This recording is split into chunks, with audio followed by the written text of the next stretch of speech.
রাধা বিনোদিনী চলু রে রাধা বিনোদিনী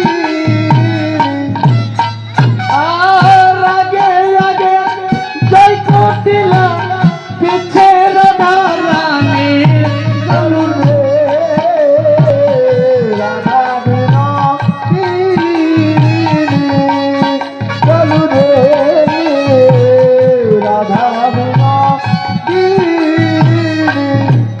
আর আগে জয় কোটিলা পিছে রাধা রানী চলু রে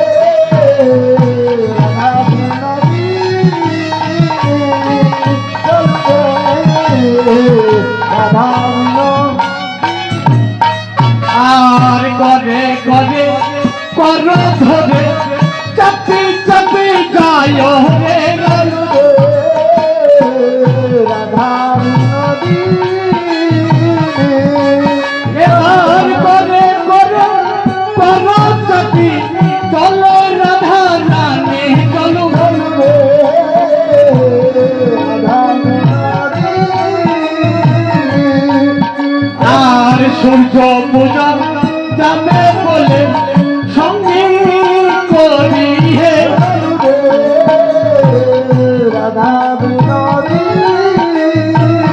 বলে পথে পথে গবুর প্রেম কন্যা যেন এলো রে রাধা চলু রে রাধা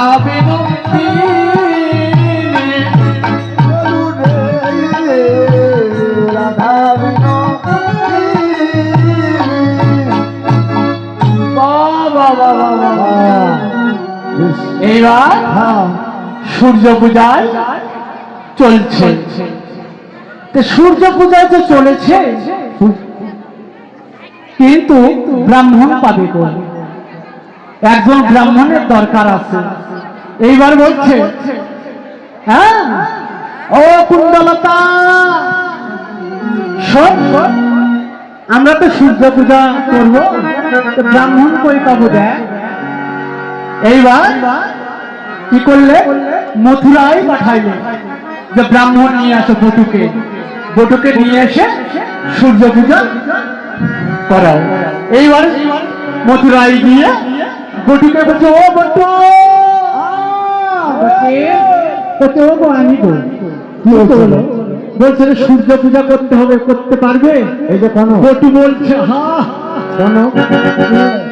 পারবো না মানে আজ কতদিন হলে আমি পূজার দ্রব্য দেখি না গণক আরে আমি যাবো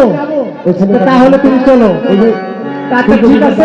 তোমরা যাও আমি যাচ্ছি এর সময় গোবিন্দ লাভ করতেছে ও বটু কি আমিও যাবো শালার বেটা শালা কানায়া ও নিজে ব্রাহ্মণ আমি হলে বটু ব্রাহ্মণ তুই ওখানে যাই কি করবি তুই ওখানে গেলে ধরা পড়বি থাক তোর যাওয়া লাগবে না বলছে না তুই যদি আমাকে না নিয়ে যাস না দৈনন্দিন তোকে নিয়ে খাওয়াবো না বলছে যে একদিন আমি সব ভালো কিন্তু সারা জীবন সব ভালো তুই একদিনকার জন্য সারা জীবন খাওয়া বাদ দেবো তবে চল তাহলে কেমন করে যাবি শোন আমি যাবো কেমন করে